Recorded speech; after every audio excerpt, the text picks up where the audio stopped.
walls in the basement. And the 70 elders of Israel, the leaders of Israel, are down there practicing the secret rite, saying God does not see what we do here. God doesn't see us. It's in secret. I want to tell you, God knows the secret places. There is no secret God doesn't know. He knew everything that went on in that room, in that basement of that temple. And they did too. They got the serpent still on the walls here in 1981, right there in Washington, D.C. It changed not. And they had the book that tells them. And he says, is this a light thing that they do? This abomination of the elders of Israel? He says, let's look further and see the abominations. He takes them up, and here's the women weeping for Tammuz, weeping for Christmas. I want to tell you what, you tell people under conviction, they got to give up Christmas. The guy says, fine. The kid says, oh, great, doesn't bother. And we love so much, and we've had such good time, and my family's going to thank you. What are we going to do? We can't invite them over, and they can't go over there.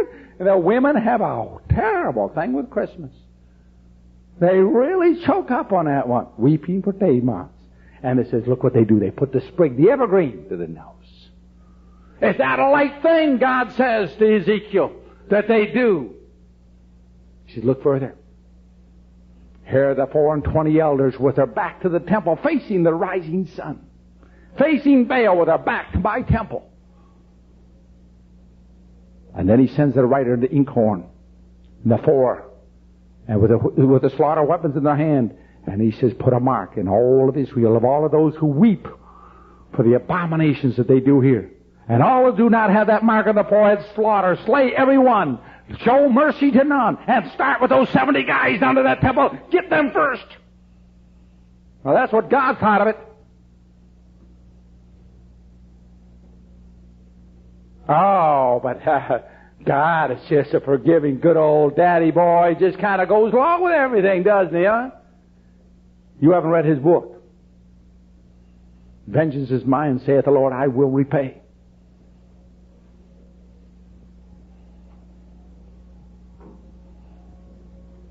You see the black? If you saw the movie 2001, do you see the black there worshiping his God? You go in the United Nations building, you see the black God in the meditation room? You go over to Israel, and you see where they built this, for the books, the Dead Sea Scrolls, this temple. They got this thing, the double parabolic curve with the black block on the side for the entrance. I had time to go through the black block. You want to get some tapes, you can do that. We got kind of long. Again, up the 7 steps, that's the worshipful master, God with us. The supreme sovereign commander, 33rd degree, directly under the sunburst, the eagle, which is the emblem of Baal, the serpents, you see, on both sides, and trail of the serpents, and the black block. We see that black block in Mecca, the Kaaba. I'm down one day, and I will tell you something about false religions. Every false religion has a problem. This is one of the problems with all the modern translations of the Bible. They're contradictory internally. They are not consistent. This is the proof that the King James, one of the proofs of it, is the fact that it is the only Bible that's internally consistent. You see what happens when you start writing a false one, you change here, change there, but you can't change too much, it becomes too obvious. So what you do is change the major text and hope people don't understand the minor ones. But if a person really gets down and studies, he starts saying, wait a minute, this doesn't quite fit here. He has inconsistencies he cannot resolve. That's never true in the King James. There is total consistency from the very beginning to the end. Let's take a look here. One time I was in Atlanta, and we were having a little bite to eat Sunday afternoon, I had plenty of time, and just sitting around 4 or 5 of us guys jawing away. And I was telling them a little bit about Mohammedanism. And we had, as I say, we were just spending an afternoon wasting time. Not really. We were talking about things we thought were important. And the waitress came over after about an hour of this, and she said, sir, I want to apologize. I said, about what? She said, I've been listening to your conversation, and a good waitress never listens to the conversation of a customer. And she said, but I couldn't help it. I'm a Mohammedan in Atlanta, Georgia. And there are not many Mohammedans around, and when I heard you talk of Muhammad, I had to listen in. I said, that's quite all right. I said, Miss, could I ask you some questions? She said, yes. I said, now, would you say that Abraham was a prophet of God? Yes. Ishmael? Yes. Isaac? Yes. Jacob? Yes. David? Yes. Solomon? Yes. Christ? Yes. Muhammad? Yes. All of these men were prophets of God. Yes. Could they lie on spiritual matters? Well, no. That's not possible. Now, will you tell me who the greatest of all prophets? What do you think the answer is? Pardon? Jesus. Jesus of Nazareth is the greatest of all prophets. Did you know that's the Mohammedan position? Now I want to ask you a question. Was Abraham God? No. Isaac? No. Ishmael? No. Jacob? No. Was Solomon? No. David? No. Muhammad? No. Christ? She stops and looks at me. She said, was Christ God or not God? If Christ be God, Muhammad be a liar. If Muhammad is right, then Christ is not God and Christ is a liar. Now, you told me that Christ was the greatest of all prophets. And she sits there and she says, no man's ever talked to me like this. It's about time. I don't mean this with malice in my heart. I hope you understand. When I jump on something, I mean it. If possible, the Holy Spirit should bless it to your good. I have no other purpose of being here. All right. Those people marching 7 days around in that circle, you see them there? They marched for 7 days continuously around and around and around, chanting. And then they march out about 20 miles, out to the hills out there and back to the different shrines. And they have to do that once in their lifetime. This is the big thing, the trip to Mecca. Oh. The nudity, always for paganism. This is Zeus in the United Nations building. Here's that same black. Pops up again. The United Nations meditation room. 100,000 volumes of the different lodges of the world in the basement of this book we're building. We're not talking about a little club. We're talking about a massive organization with the threat of life and death over its membership. And secret extractions of oaths that are so abominable to our concept of justice and law, as well as Christian morality. Knight Templar magazine. This is the only copy I ever had of Knight Templar. This is York, right? Let us thank God that in the days of religious wars, that's what the articles have been about, are long gone. And the spirit of cooperation and mutual appreciation has replaced antagonism and warfare among Christian bodies. The new word among churches in our days is ecumenism, which means the whole household of faith. That means let's all get together, non-sectarianism, all right? But let it be said to the everlasting glory of Masonry. Everlasting glory of Masonry. Here is a fraternity who realizes that God is called by different names, by different peoples. Masonry was still in advance of the church in ecumenism. Masonry includes all believers in God, regardless of the name of their religion. What is the Lord saying? For this is the stone which is set in knot of ye masons, which has become the head of the corner. For there is none other name given amongst men under heaven whereby ye must be saved. What do they say? Any name, any religion, it makes no difference. Notice the direct opposition of the Word of God. In all cases, 180 degrees. In 1885, Rudyard Kipling was raised in Lahore India Lodge. And that's, by the way, that is one of the elite lodges. He said, I was entered by a Hindu, that's first degree, passed by a Muslim, second degree, raised by an Englishman, third degree, and the tiler, the keeper of the door, was a Jew. See, the Masons teach that the true religion is Masonry. All these others don't matter. Here again we have the degrees that the Scottish Rite that came from the Kabbalah. The 1st, 2nd, 3rd, 4th, 12th, 14th, 17th, 18th, 19th, 25th, 26th, 28th, 29th, and 32nd. Do you want to know whether Masonry is Jewish? Came out of the 8th book of the Talmud. Here we have the emblem and the occult given of Lucifer. The horn deity, or the horn power, the torch of illumination, the 5-pointed star, which is the emblem also we'll see of him, the female breast, the male portion with the sunburst behind it and the serpent around it, the hooves, the eagle wing, the eagle being the emblem of Baal. And here we have this monstrosity. This is called the goat of Baphomet. Symbol of Lucifer. We see the same thing in the 18th degree. With the red cross or the rose cross, by the way, the cross is not a Christian emblem. It's the Egyptian emblem of male fertility. All right? When you see it combined with a circle, you now have called the Ankh, the female and the male at the time of congenital conception. Here's Sir Winston joining in the Druids, which is the parent organization and founder of the Scottish Rite. The ancient order of the Druids, at least 2,500 years old. And Winston Churchill, 1908, as he said in his book, I've decided to join told his mother, I've decided to join the religion of reasonable men. I've joined the religion of Disraeli, the only Jewish Prime Minister of England, or at least openly Jewish, known to be Jewish. The occult magazine. See, if you go to both, this is the 5-pointed star. Again, is the emblem of Lucifer. Let's go to Washington, D.C.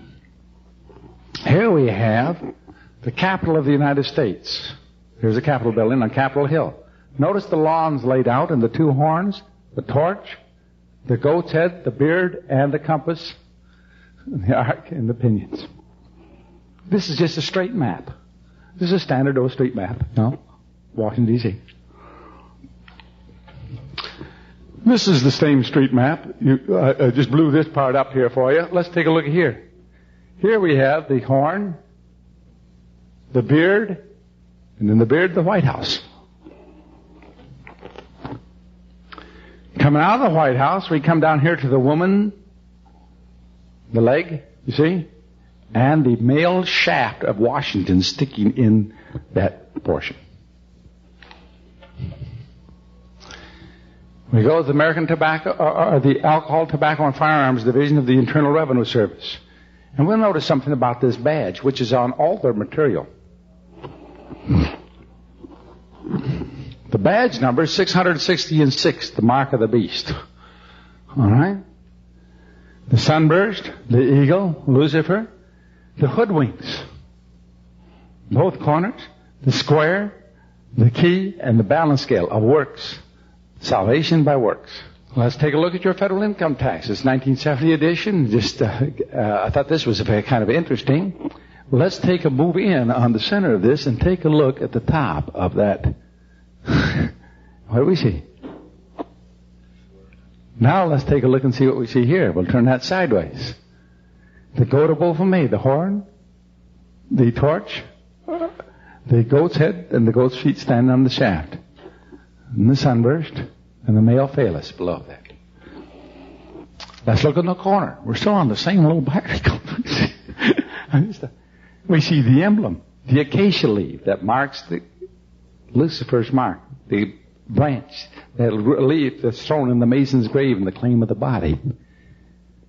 The clenched fist that the tail is in the form of, they shook their fist in the face of God, which forms the tail of the eagle, which is the emblem of Lucifer, called Baal, with the balance scale, which is the doctrine of works.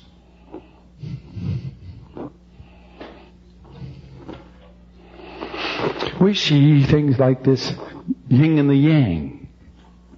Those of you who like acupuncture and this sort of thing, we get in yin and yang in. And the reason why you put those needles in, we've got to block a little yin, a little yang, so the chi can flow. The chi, the life force, got to flow through you every day, but you got to be balanced between the positive and the negatives, you see. And if you got a little too much yin and a little too much yang, then your yin and yang are out of balance. And if your yin and yang is out of base, then the chi can't flow. So we're going to put a needle in here and a needle in here. We're going to block a little yin here and a little yang there. And so we get your yin and yang in balance, and then the chi flows through and you're healthy. You understand that? That's Hinduism. All right, now. You think that's funny? Well, let's take a look at the yin and yang symbol in another form. It comes in many forms. Sometimes you'll see a line like this, and you'll see a picture of an old man, how he look like, and you'll be here, and you'll see an exact copy in black down here. I don't know if you've ever seen that symbol. We see it in another form. It's this way.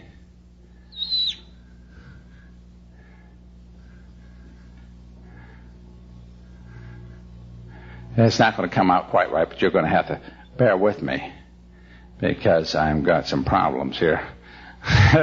Mainly the problems I got is that it doesn't going to come out right. But anyway, this part here should be interlaced, neither touching, neither above the other. The emblem, one of the symbols for deity, is this symbol, the triangle. Now, this is the concept, and this is the concept, and this is the concept of Zoroastrianism, Parsaism, which is the duality of God, that there's a God of good and a God of evil, that both gods are equal in force and power, and that in every one of you, these two gods are warring, the God of good and the God of evil. You have both the God of good and the God of evil in every man. If we believe that, then we are all brothers spiritually. We all have good and bad, you see. But you see, for those who have the Christ dwelling within them, that's impossible. Believing that as it may, let's take a look and see what this doctrine says. What the doctrine here of Judaism or Talmudism says is this, that yes, Christ is God, Adonai. He is Typhon, the killer of Osiris. Adonai, or Christ, is the God of evil. He would have, thou shalt not, you can't do this, you can't do that. He would restrain you from developing your total natural being and for experience, all the experiences in which life can present to you. But the God of good and Lucifer has no such restraints. You can do as you wish and please and develop yourself fully under Lucifer, the God of good. There is a war between these two. The God of evil would say, oh, you shan't do this and you are guilty. The God of good says, go ahead. Why not? Take your pleasure. If it feels good, do it.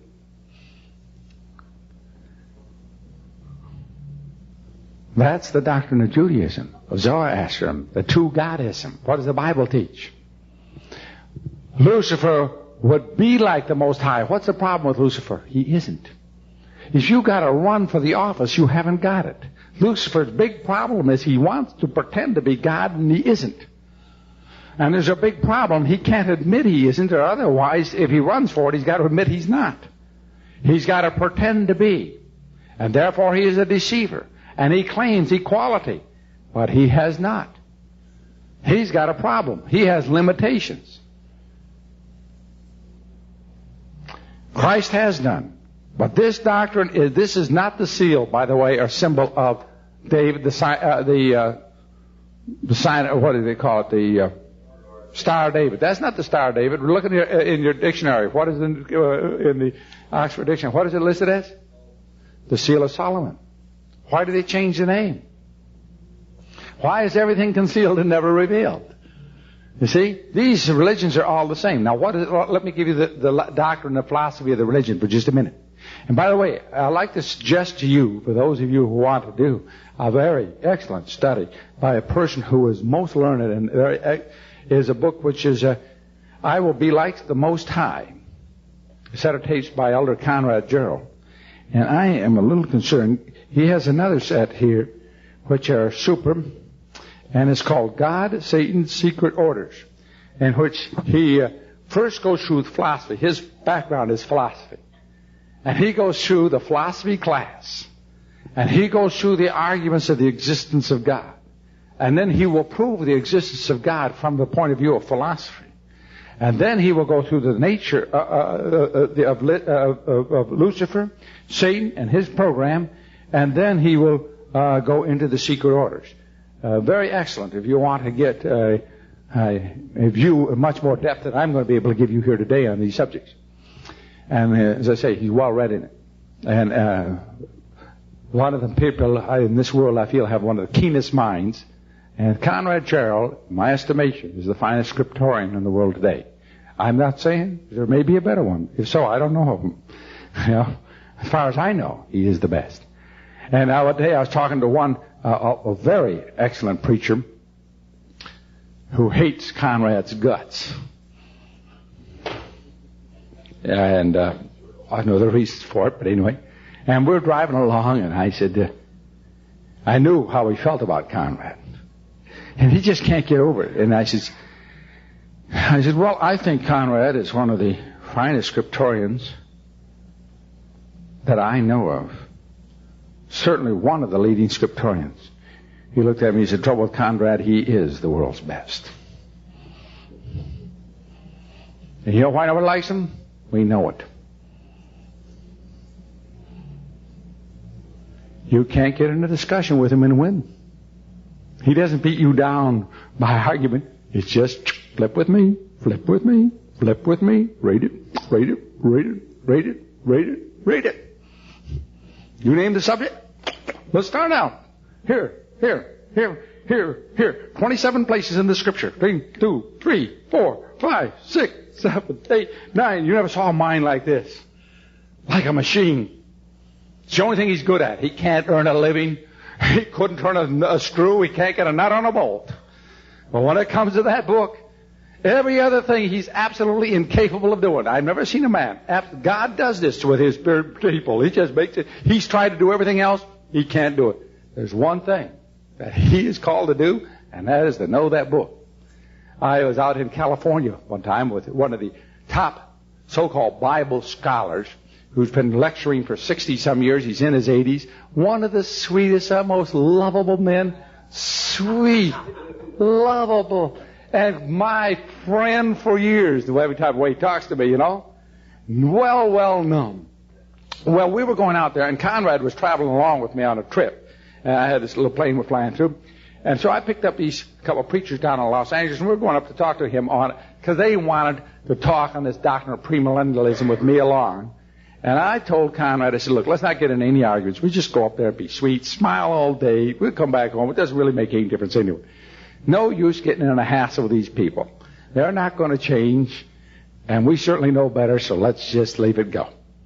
So anyway, we get there to this guy's place.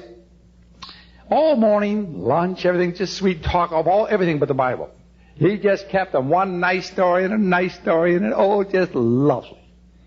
Finally, all of this time, he's picking away at Conrad, who was doing just as I told him, sitting there smiling, and just this nice, and that's hard for Conrad. Oh, does he love to get into him? He just loves it. You know he's itching, but he was restraining himself like I have never seen him restrain himself before. So by about 2 p.m, this Bible scholar had discerned that Conrad had never been to college, never taken a Bible course, had never taken a Greek course, and never taken a Hebrew course. And he had degrees in Hebrew and Greek and had spent years teaching Greek.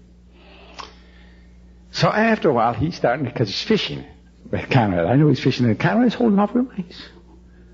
And finally, he's pecking away, and Conrad sits there with a nice smile. He said, I have a problem with John 5:24. So I said, and I didn't even know, what was going on. I'm sitting over there talking to these other two guys, and all of a sudden, this sweet, dear old man jumps up and walks over and says, I'm going to give you a lesson, young man. I'm going to give you a lesson in Greek. And he goes and gives that verse in Greek. And Conrad sits there with a nice smile and gives every use in Greek and quotes every verse of that use in Greek in the entire New Testament. And then he quotes the chapter in Greek and sits there, and this guy turned red and threw us physically out of his house and told us never to come back. And I didn't even know what was going on. I was just standing there. We had a nice little talk with these other two preachers. Next thing I know, we're all out in the street, and this guy's in a screaming rage. All he did is just quote it in Greek. And I get out front, and I said, Conrad, what happened? He's sitting there. He lied in Greek. When they go to Greek, they're going to lie. Why do they Greekify? First thing he found out, that I had never taken Greek. Conrad taught himself. He doesn't forget. You take Greek in college, you're going to forget it. When you taught yourself Greek, you know it. He'll whip anybody up and down backside on Greek. He taught himself every last word out of a lexicon with nobody to help but just going through a dictionary and teaching himself a language. You ever try that? You gotta learn how to read this stuff first before you learn it, don't you? And I says, what did he do? He conjugated the verb wrong. I said, why did he lose his cool? He says, simple. I'm supposed to come back with a standard comeback, and no one had ever hit him with John 5:24 before in his entire 80 years. And he was whammed to the wall, totally unprepared. And I says, you got him by surprise. He said, no, give him 20 years. He'd still be unprepared. His doctrine will not fit John 24, no matter whether he has 1,000 years to try to make it. The only thing... All right, let's do here, looking through... Again, fraternal order to the police, the 5-pointed star, the sun ring, the sunburst. Here we show Ralph Nader reports, the truncated pyramid with the all-seeing eye and the balance scale, which is the religion of works. Good people go to heaven and bad people go to hell. Isn't that it? That's not the Christian faith. The Lord came to save sinners. He didn't come to save good people. He came to save bad ones, those who need a Savior. Machinist union, see the compass, a square, the sunburst, the 6-pointed star, and the emblem of the colors. And watch here. The International Association of Machinists, I am.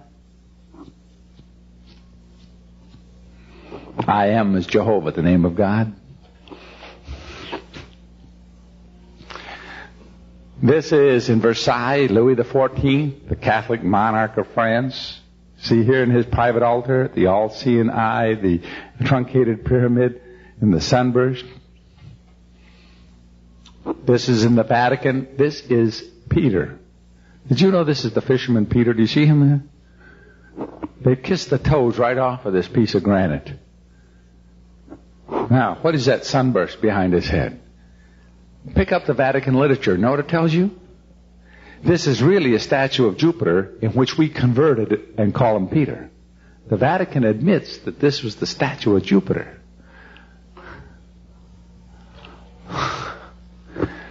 You notice the nudity that comes into pagan religions. St. Thomas Aquinas. Time magazine. The sunburst, the sunburst. Frank Sinatra, Catholic mafioso, receiving the Order of Malta. And who is bestowing this on this communist Catholic mafioso? Rothschild is given to him, and his best man is Spiro Agnew. There we go. Here's the Pope. This is the Pope speaking, about 10 or 12 years ago when he first came over to the United Nations, and he says, I give you sanction of the great principles that regulations between peoples should be regulated by reason, by justice, by law, by negotiation, not by force, not by violence, not by war, not by fear, not by deceit. So mote it be. Here is one of the great worshipful masters of the lodge speaking. Is the Pope a Jew? Yes.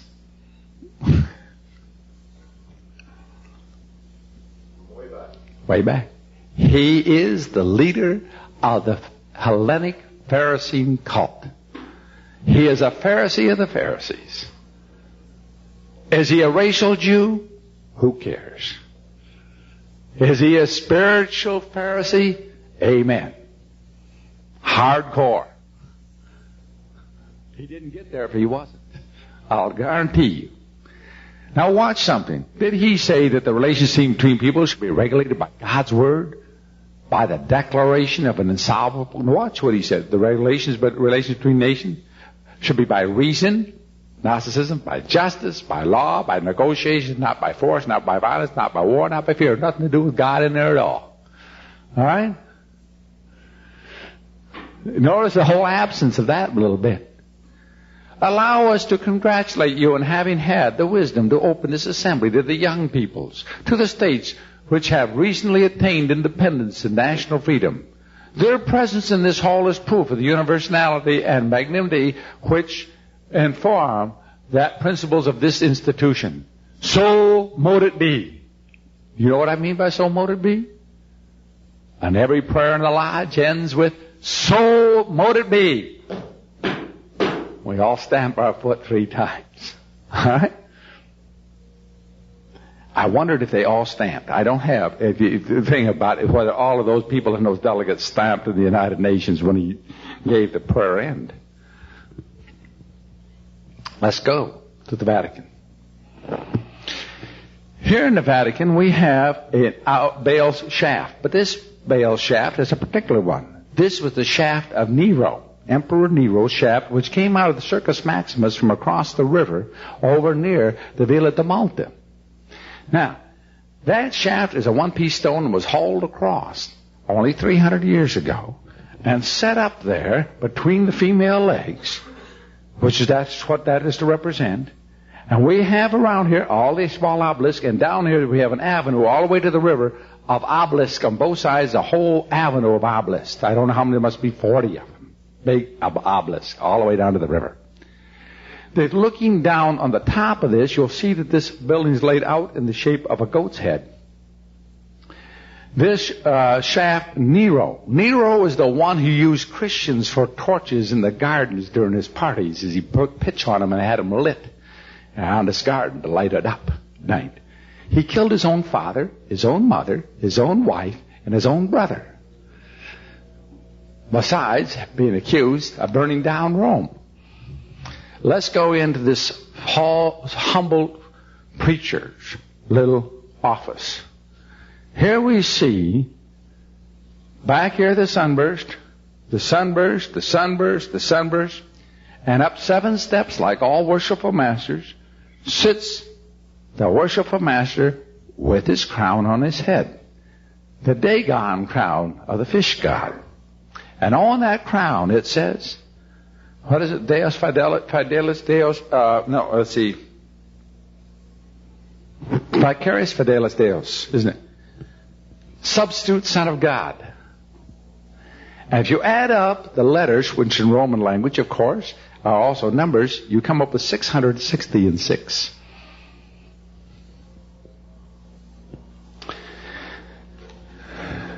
There's that humble preacher. Is he high and lifted up? Here is a meeting at the Villa de Malta, showing the Don Antonio Rodriguez, diplomatic representative of Chile, one of the 34 nations recognized by the Knights III Roman headquarters as a sovereign state. The 900-year-old order of chivalry founded in Jerusalem before the Crusades. Wait a minute, who was in Jerusalem before the Crusades? The old man of the mountain. The Assassins. And what is this? This is one of the most ancient of the Masonic orders. And what was established there? What was established there was the Order of the True Rosy Cross, the Knights of the Rosicrucians, the Knights Templar, the Knights of Malta. And what do they hide behind? That they have hospitals and ambulance corps for the relief of refugees. The Shriners, those great paragons of morality, hide behind crippled children. Here we have an interesting name. A man named Allende, who was president of Chile, an open member of the Communist Party under discipline, who was a Roman Catholic, and 33rd degree Scottish Rite. Now, isn't that an interesting combination? Here we have a good Mason, George Wallace. Right?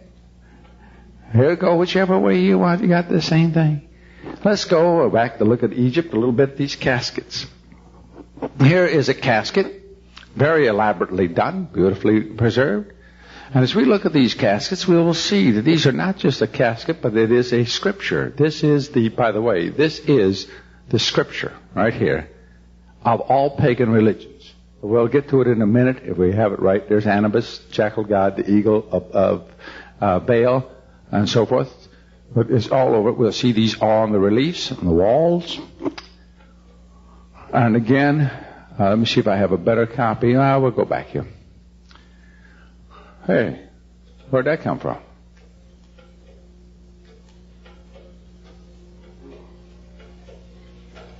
All right.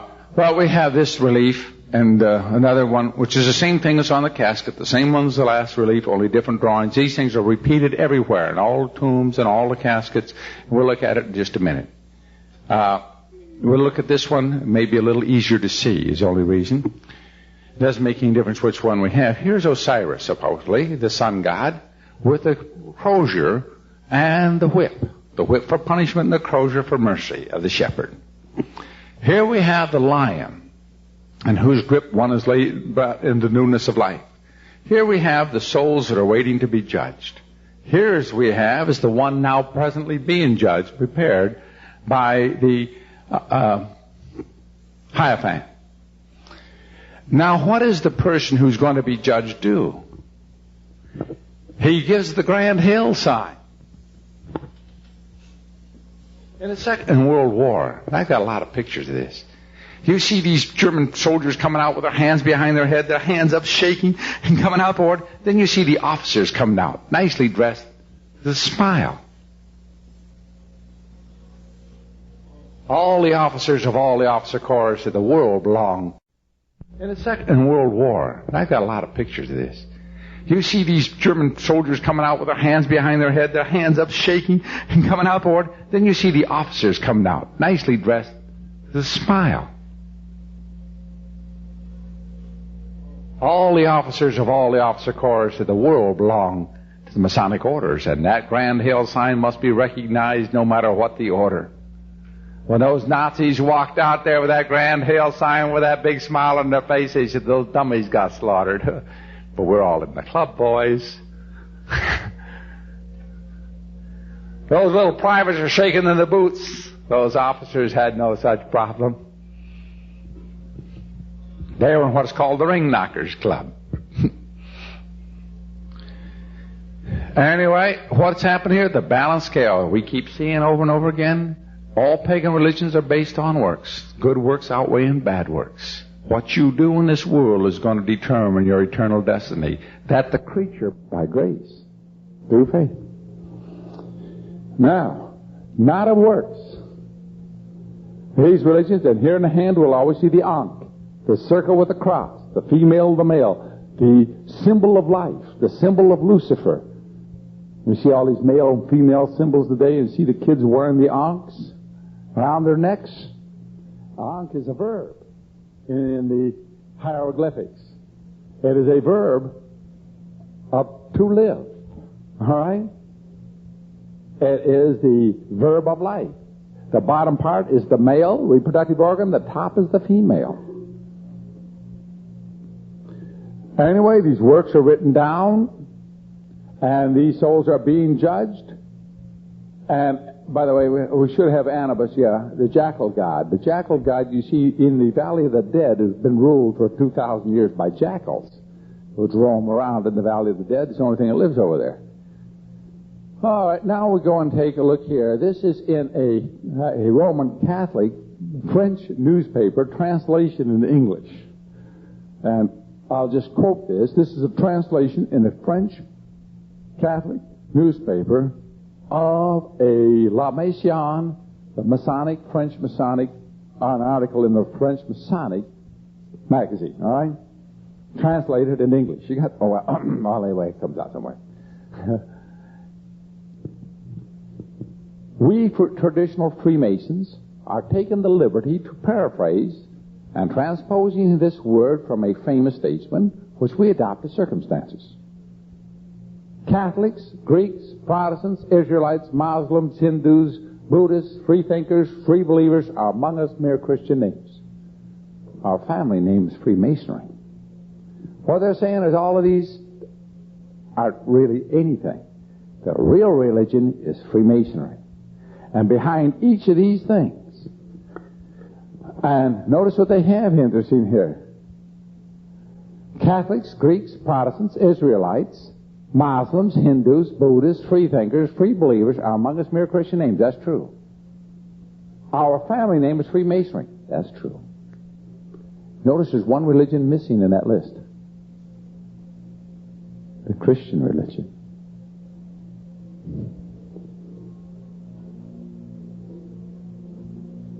Do you notice that?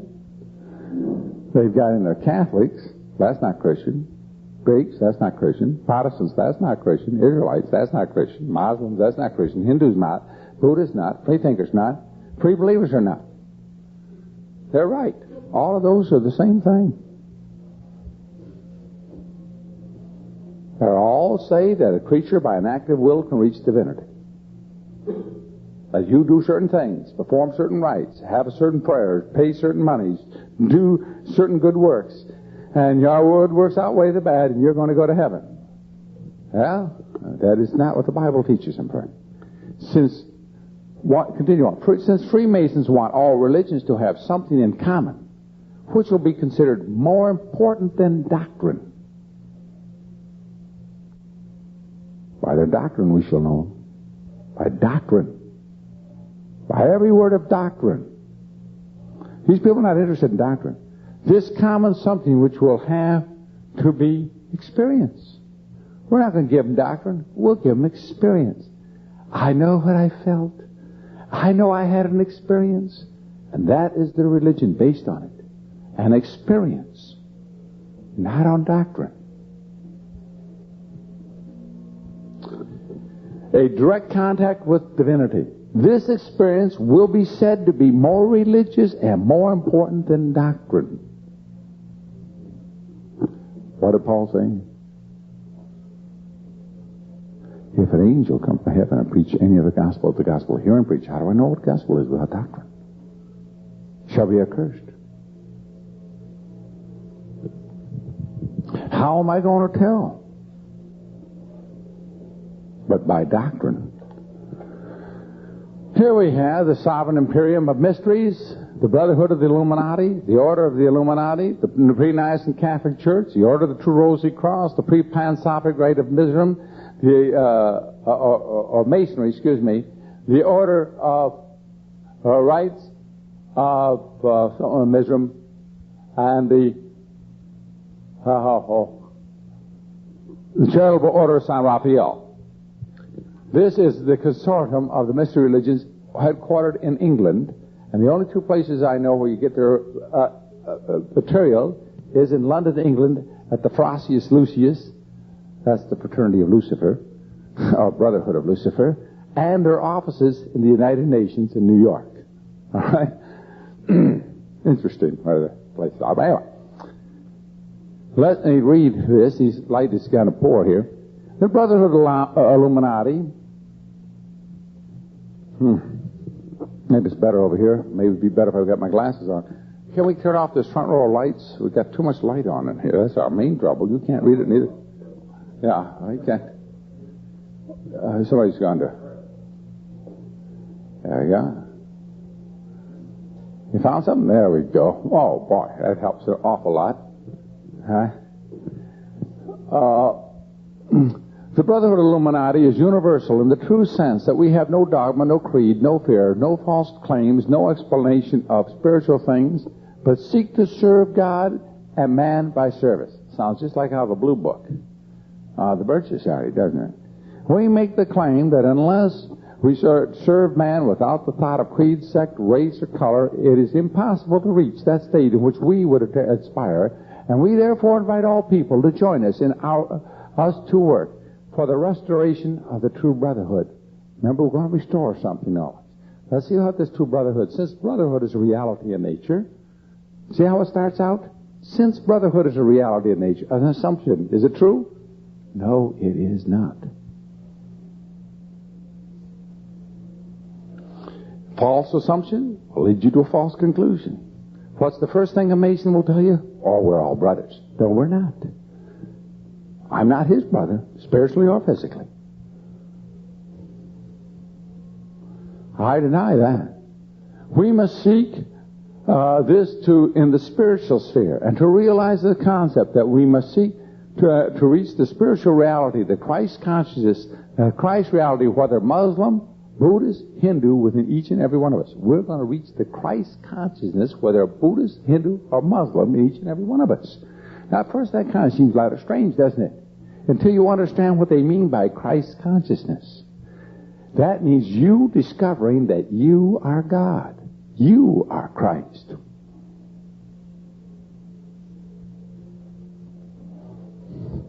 Jehovah's Witnesses are like that one. Anyway, it is your discovery of your consciousness that you are the Christ. Let me go on to show you that this is true. No matter what is called themselves, no matter what religion or name they use to the living reality of God within, it always meant the same, the finding of the ever reality of God within. The goal that all true men who love truth, brotherhood, and God, the way of at-one-ment is by the study and the living of the wisdom of the Gnosis, the inner spiritual knowledge, the underlying of religions and philosophies. What are they saying? Where are the underlying religion? We are a philosophy, Gnosis. It is a religion that we have invented by our mind, and we have by our mind discovered we are God. Yes, there's a God, and we're it. Poor creatures. What abysmal gods. The Frasius Lucius, now by the way, the Frasius Lucius used to be called the Brotherhood of Lucifer. In 1923 they decided they better change the name to the Frasius Lucius because some people kind of took that literally. Within the Frasius Lucius, you will be taken along the path. This path in 5 stages, which correspond to the Gnostic system of illumination, to that of the birth of the Christ within the human heart. You will then receive the first initiation, which will tend to open the doors of the soul to the influence of the Christ. Well, your first initiation is to open the doors to the influence of the Christ. Who is this Christ? Is this the person, Jesus of Nazareth, sitting at the right hand of the Father? He crucified, dead, buried, and resurrected in the flesh on the 3rd day, sitting at the right hand of the Father bodily?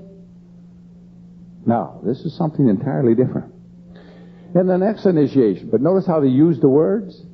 Notice the words you see that are used. Sound almost Christian, don't they? And the next initiation is that of baptism. Here we assist you to open the way between the astral and mental regions of being. The lower mind is then flooded with some, boy, we really have, we popped out, lost that one. Okay, flooded with the higher mind. And then it goes on. Oh boy, I'm going to have to find that one. I don't know where it dropped out. The other half of that. I'm sorry. Here's all that's left of the first Mormon temple in the Wave of Illinois. The sunburst and the great fields. All right, there's old Baal coming up. Poor Joseph Smith. You know, this guy, he only had a 3rd grade education, and they gave him this novel, which was written in 1817. He gave to him, I think they really recopied it, put in the Bible verses, and came up with the Book of Mormon and handed him the whole thing. And this guy goes out to impress this religion. Now, a few things that are interesting about this Mormon religion, so-called, is that you can't get a good religion going without a martyr. So Joseph Smith gets out here to Illinois, and he and his brother Hiram, they get himself arrested by all the Masons and thrown into jail. But they are both worshipful masters, Scottish Rite. Joseph was worshipful master. Hiram was a member of the Scottish Rite Lodge. And they weren't worried at all because, after all, these guys were going to come to lynch them, happened to be all good Masons. And when they came, they gave the grant. By the way, the Masons smuggled in some pistols to them. Isn't that nice? So that when they came out there, the mob came, these guys are sitting there smiling, giving the grand hail sign both physically and verbally. Oh Lord my God, is there no help for the widow's son? Which every Mason must come to their aid. And while these guys are giving that, oh Lord my God, is there no help for the widow's son? They blew them in. And they said, well, they had guns and they were shooting. They smuggled the guns to them, then went down and blew the guys in. You see? What? Now you had martyrs. Now, Joseph Smith, according to Masonry, cannot be wrong in any prophecy because he was an apostle, infallible. Yet Joseph Smith says that he was taken in a vision to the moon and met the people in the moon who were almost all universally 6 feet tall and dressed as Quakers. That's in the Mormons' own newspapers and their own books. They haven't reprinted that since 1937. They dropped it out, but it still happens to be there. Now, according to the Mormon Church, the president of the Mormon Church at his inauguration said, if Joseph Smith in his prophecy was wrong in any part, Mormonism is a gigantic hoax. Well, he said it. And we can go, for example, there's a few interesting things about this Joseph Smith. Joseph Smith, of course, was a bigamist way before he got the revelation from God about bigamy. He got the revelation after he was a bigamist, not before. His second wife is an interesting person. Joseph Smith, or there was a man named Captain William Morgan. Captain Morgan, and this little book here is his little book, was a Mason, and he decided if Masonry was moral and good, as he was told it was, then there was no harm in publishing the ritual. And if it was evil, then it was necessary to publish the ritual. So he did. He and another Mason named Miller, who published it, and William Morgan wrote it, 1826. Well, the Lodge took both these men into custody, and at the grand encampment of New York, with the governor, the senators, and the representatives of the state all present, as they had a trial. And they decided on death. Then at Niagara, Fort Niagara, where they had incarcerated these two men, and Miller escaped. Morgan didn't. They had a group, I believe, of 6 who drew lots for the actual execution. 3 of them took them out in a rowboat out to Niagara River, bound them up with chains, and shoved them over into the icy waters. About a year later, his body washed up on the shore in 1827, and a scandal broke loose nationwide, as which the nation has hardly ever heard one since. And the scandal was so bad over this murder, and the fact that all of these people were involved, not one was ever indicted or brought to trial. That would be interesting, wouldn't it, huh? Where were they going to find a judge? But the newspapers, the politicians of this country had to take a position, pro or anti-Mason. The churches took positions of pro or anti-Mason. And many of the churches will have anti-Mason clauses in them that stem from this time. The state of New Jersey outlawed any Mason from holding public office, since it would be criminal for them to do so, since they've already broken any oath of office before it ever arrived. And things like this happened. The anti-Mason party was formed, and it almost won office when they found out that the leader of it, their candidate, happened to be a secret Mason. But the Masonic party finally did elect the president, the anti-Masonic party, in 1860. Didn't know that one, huh? The Republican Party is the anti-Mason party. It was renamed in 1856. All right? And every member of the cabinet was a Mason but 2, Stuart and Lincoln. And the night Lincoln was shot, Stuart was stabbed on the other side of town. That wasn't a lone assassin, was it? His throat was cut. Stuart was Secretary of State. Yeah, Masons had a little job doing it. And, by the way, the Secretary of War admitted his part in it. And Grant knew about it. He got out of town. All the boys were in on that show. I got to the point about this Captain William Morgan. Captain William Morgan was a married man. And know who his wife married after he died? Joseph Smith. The second wife of Joseph Smith is Captain William Morgan's wife. Isn't that a nice coincidence? Well, anyway.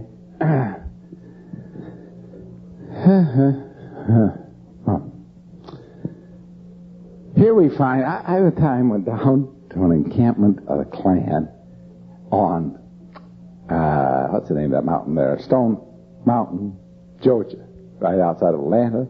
There's a mountain there with all of the